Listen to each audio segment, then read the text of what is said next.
Okay, इस question में बोला है कि पॉइंट ए और पॉइंट बी को जोड़ के, ठीक है, ज्वाइनिंग द सेगमेंट, ठीक है, we have to find out 4 points in equal part, means point A and point B will be joined and a line segment will be formed. समझ आया? पॉइंट ए को जोड़ना है पॉइंट बी से और एक लाइन सेगमेंट ज्वाइन होगा, ठीक है, लाइन सेगमेंट बन जाएगा ज्वाइन करने के बाद। ए का कोऑर्डिनेट्स दिया है -2, 2 और बी का कोऑर्डिनेट्स दिया है 2, 8।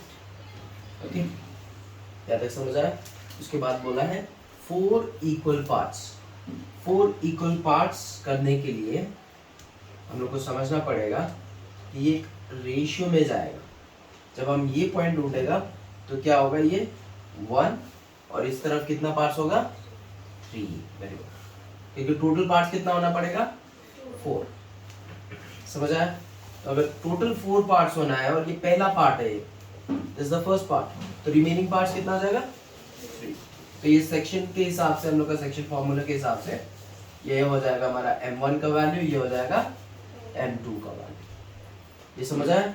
और ये पॉइंट हम लोग को मिल जाएगा, ये समझ आया? और ये होगा हमारा x, y।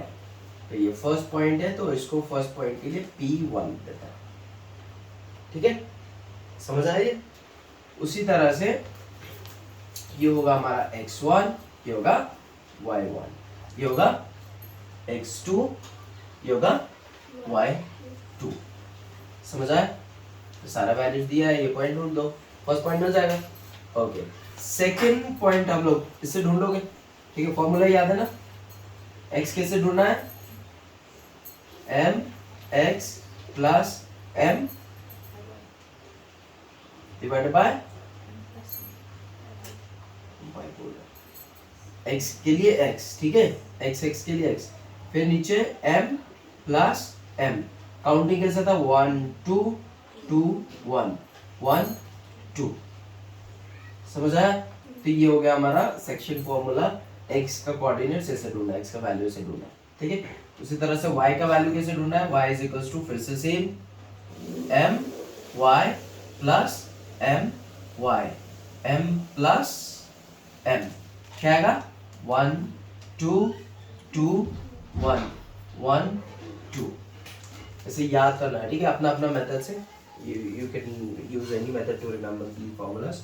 This is the formula we have to implement. Is it okay? And we need the value of x. This is what we're trying to find out. m1 will be 1, m2 will be 3, x2 will be 2, x1 will be -2. Okay? Likewise you have to calculate for x and y. Understood? समझ आया? P1 समझ आ गया? Okay. P2 फिर से same चीज, फिर से A और B आएगा,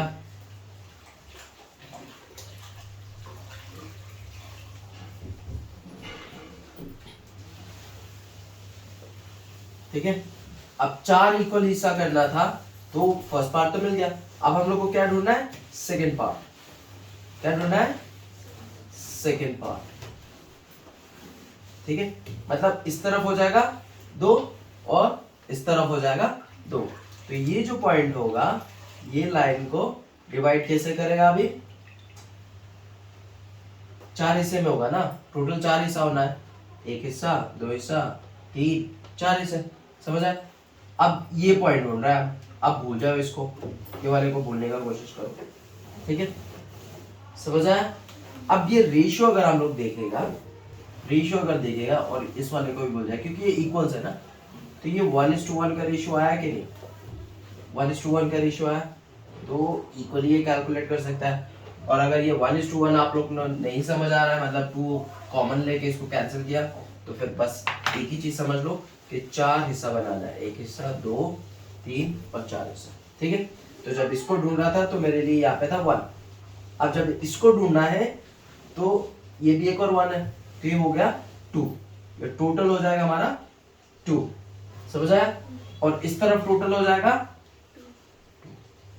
ठीक है, समझ आया ये? तो ये हो जाएगा हमारा m1 का वैल्यू, ये हो जाएगा m2 का वैल्यू। समझ आया? फिर से ये same x1 y1 x2 y2 फिर से x और y, तो ये पॉइंट मिल जाएगा। ये समझ आया? पक्का? ओके। अब P को मिल गया, P1 ये था। अब P3 सोचो, अगर मेरे को P3 कैलकुलेट करना होगा तो क्या होगा? अब रेशियो क्या होगा? फिर यहाँ पे इस साइड पे इस पॉइंट से यहाँ पे सिर्फ एक हिस्सा रह गया, only one part out of the remaining 4। ठीक है, टोटल 4 था, उसमें से ये एक ही पार्ट है, बट यहाँ पे इस तरफ कितना सेक्शंस हो गया? ये हो गया 3 सेक्शंस, सो 3:1। ये समझ आया? तो P3 के लिए रेशियो क्या हो जाएगा? M1 का ये वैल्यू होगा, M2 का वैल्यू 1 होगा। ये समझ आया? पक्का? तो मैं ये जो डायग्राम है ये फिर से ड्रॉ कर देता है। P2 के लिए P1 का हो गया, ठीक है, फिर P3 के लिए, ताकि आप लोग कैलकुलेट कर लो। ये समझ आया? ये 2 हो गया, यहाँ पर 2 हो गया, ये M1 का वैल्यू हो गया, M2 का वैल्यू, ठीक है। और ये हो जाएगा हमारा x1 y1, ये हो जाएगा x2 y2। Okay, remember we are using section formula, this is the formula, ठीक है। जब ये सेकंड कोऑर्डिनेट्स के लिए फिर से ये फॉर्मूला लगाया, ठीक है। अब थर्ड वाले के लिए डूइंग वंस अगेन, क्योंकि आपको 3 बार करना पड़ेगा, ठीक है। Actually we are calculating for equal parts, but 4 parts के लिए कैलकुलेशन का पॉइंट जो होगा डिवाइड कर रहा हो तो 3 ही पॉइंट होगा। समझ आया? तो ये पूरा लाइन है, तो अगर इसको 4 हिस्सा करना है तो 1 हिस्सा, 2 हिस्सा, 3 हिस्सा, 4 हिस्सा, ठीक है। बट पॉइंट्स क्या होगा? डिवीजन के लिए पॉइंट्स कौन सा होगा? 1 पॉइंट, दूसरा पॉइंट और तीसरा पॉइंट। आप लोग को 3 बार कैलकुलेट करना है। ये मत सोचो कि 4 हिस्सा है तो 4 बार कैलकुलेट करना पड़ेगा कहीं, ठीक है। समझ आया? ओके, तो फर्स्ट P1 आप लोग यहाँ पे कैलकुलेट कर लिया, P2 यहाँ पे कैलकुलेट कर लिया इससे, और P3 के लिए यहाँ पे कैलकुलेट कर लेना, ठीक है। और रेशियो समझ लो, यहाँ पे 1 होगा और इस तरफ हो जाएगा 3। ये समझ आया? वैल्यूज इसका फिर से सेम रहेगा, x1 y1, ये हो गया B2,8 x2 y2, ठीक है। ये हो गया M1 का वैल्यू, ये हो जाएगा M2 का वैल्यू। समझ आया? तो तीनों के लिए कैलकुलेट करो 1 2 3 यूजिंग सेम फॉर्मूला, तो सबके लिए xy मिल जाएगा, ठीक है। इस वाले फॉर्मूले से यहाँ पे आपको x का वैल्यू मिलेगा, यहाँ पे y का वैल्यू मिलेगा। करो फटाफट।